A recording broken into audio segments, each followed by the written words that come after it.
I stood loyal by this for a long time. I thought it wasn't going to happen. A lot of you probably thought it wasn't going to happen, and it got to the point where I thought, you know what, maybe it truly is not going to happen. And a lot of people have been posting videos on this fairly recently, and people still are posting videos on this because it's a big fucking deal. And I was gonna earlier, but I mean, you know, time, all that shit, you know the deal. Darksiders 3, motherfucker! Darksiders 3 is official, it's a go, it's happening, it's fucking happening, finally. I'm so fucking hyped for this. For those of you who don't know, Darksiders 2 actually came out in 2012, and I've been waiting for a Darksiders 3 ever since, so it's taken quite a long time for it to happen, but it finally has happened, so I'm fucking happy about that. I'm really happy because between Darksiders 1 and 2 there's a 2-year gap, and yeah, I thought in 2014 that there was going to be a Darksiders 3, but for those of you who don't know, I don't know where you've been if you don't know this, but THQ actually went bankrupt, and THQ were the original developers for the whole Darksiders franchise as a whole, and as a result of this, that it really complicated the matters, it really complicated the whole thing for Darksiders, as well as other games that they had going, but because they went bankrupt, they could no longer actually work on these projects, so they pretty much all had to be scrapped. But yeah, Nordic Games, publishers of Red Faction and other games like that, were actually responsible for basically purchasing rights to THQ, to the THQ projects and whatnot, so they basically changed their name to THQ Nordic. They've been really quiet about it. People thought they knew, but people thought they didn't know and stuff like that, so people basically thought that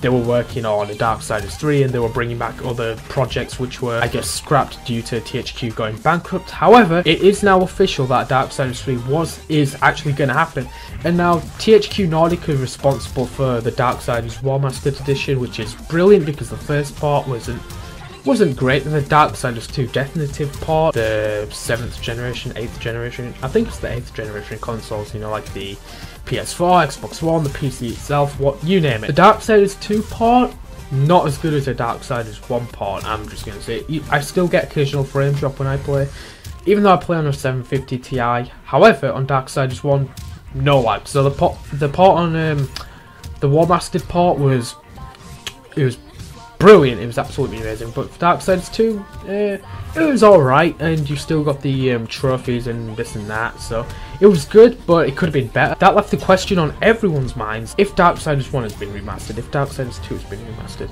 are we actually going to see a Darksiders 3? Are we actually going to see this? And yes, we are. I think the day this was actually announced, an hour later, I actually read an article off of Eurogamer saying Darksiders 3 has been released, this and this and this, and there was actually a reveal trailer for it as well, and I actually looked at it, and I was stoked beyond belief. I'm just so, I can't believe it's actually happening. It's about time, I'll give it that, but I don't give a fuck. I don't care if I have to wait another year for it.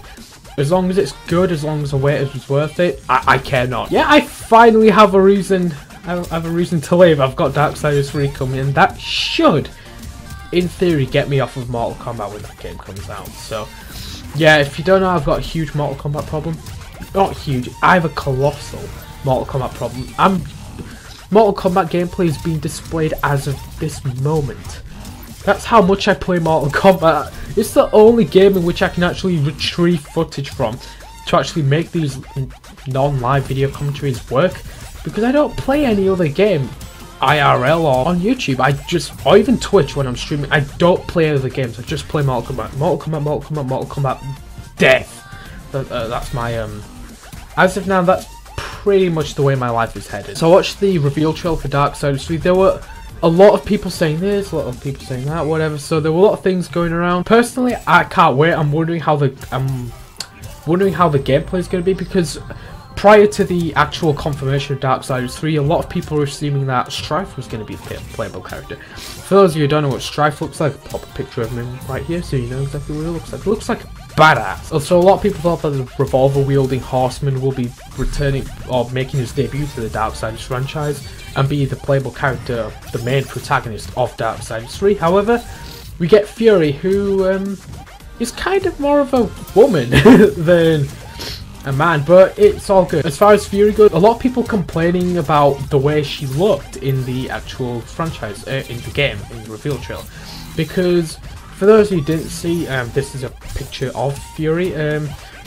She looks cool with the whips and whips and all that stuff, all that good stuff. However, her face was weird. I don't know, the armor looked really cool. As soon as I saw the armor, I thought to myself, this is Darksiders, because the Darksiders armor, or the armor that the Darksiders games feature, they're very distinct. They're very different from the armor that is featured in other games, for example Dark Souls or something like that. With Fury, I had a problem with her face personally. I didn't think it was, I don't know, when I hear the name Fury, I feel like I'm supposed to see someone who just has fury written all over their face, not literally, figuratively, with eyes raging with fire and stuff, and I didn't see that with Fury. I don't know if that made a lot of sense. Basically, I'm just supposed to see a really angry badass, but I saw the badass, I just didn't see the angry aspect of it with Fury, considering the horseman is called Fury, so I thought she was going to have like really burning eyes swelling with rage and just, you know, just the pure hatred of whatever, and she's just going to go kill bitches, but I didn't quite get that vibe from it, which was kind of a bit of a bummer, but they've got plenty of time to improve. It's just a 1-minute reveal trailer, so I'm expecting high things of it. And as far as gameplay goes, Darksiders 1, they kind of ripped a lot of things from The Legend of Zelda and created something cool. Darksiders 2 had more RPG elements, which a lot of people didn't really open to. I personally, I enjoyed it a lot, even with the RPG elements. I thought it was cool. I don't know, I mean, it was different. If you've played Darksiders 1 and Darksiders 2, they feel very different, however they are similar in senses. Darksiders 1 was purely an action-based adventure game where you kill, you solve a couple of puzzles, you get to a boss, you kill him, and then you get the souls, you get the, I think the currency was the amount of souls that you collected, and then you get certain, I guess, attributes and elements to equip your sword with. What's this sword called? I'm such an idiot. Ah yeah, the Chaos Eater. So you could equip the Chaos Eater with many different abilities, or just many different strengths to make it more effective against all or some certain enemy types. In Darksiders 2, it features, like I said, more of an RPG sort of system where you basically complete secondary quests to harbour currency, to harbour coins, spend them, and actually create and possess and enhance all of these attributes and elemental effects that you possess on your armor, your weapons, all that good stuff. And you actually have talismans. So it was, as far as inventory goes, and as far as the it's pretty much just the inventory and whatnot, and the whole secondary quest aspect of it. That was the only major difference, but apart from that, the whole action-adventure side of it with the hack-and-slash element, that was very similar compared to the first one, if not identical. So I'm interested to see if they keep the RPG elements, or if they bring even more RPG elements into Darksiders 3, or if they make it more action, hack-and-slash adventure-based like in Darksiders 1. So I'm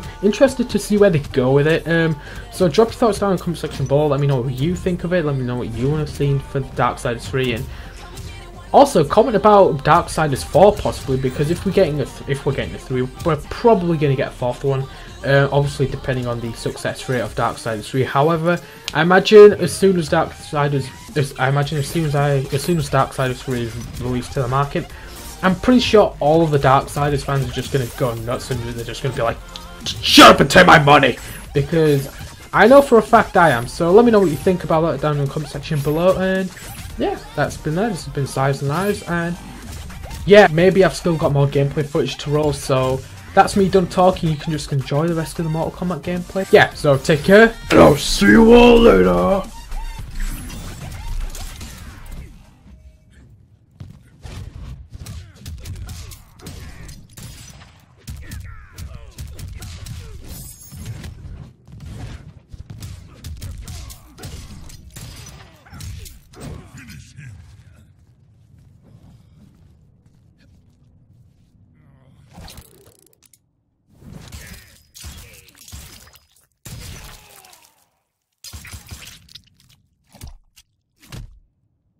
Black wins.